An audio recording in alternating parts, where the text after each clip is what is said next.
Okay, so I'm going to try to get all of this information out. Um, it's a lot, and I don't really know quite how to share it all with you, but I guess I'll just start.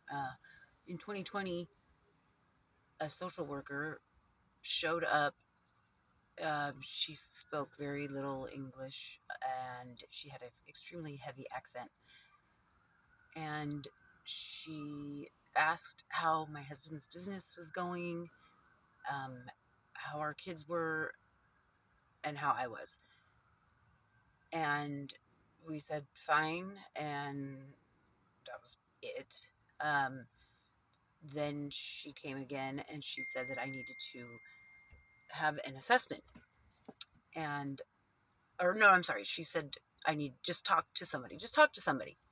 So I thought, okay, I called one of my friends and talked and told her that that's what I did. And she said, you need to have an assessment. I said, what? Why? An assessment for what? And she just said, just get an assessment. Just get an assessment. And I insisted, who is making me do this and why? And she said, I'm going to take your kids if you don't. So I got an assessment and I was deemed not a danger to myself or anybody else. I let her know that and she confirmed it. And then 3 days later, she had the sheriffs come to our house and take our kids. There was no paperwork. She wasn't even present. She was down the street, but she is the one that called them.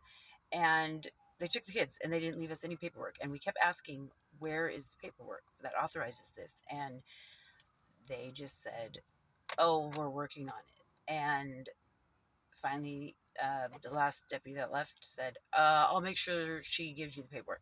He left and nobody gave us paperwork.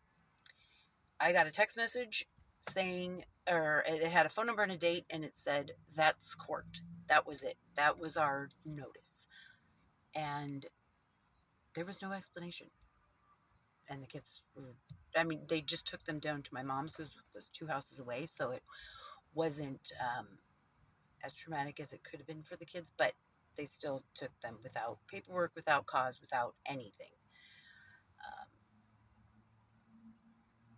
I just don't understand how that's possible ever.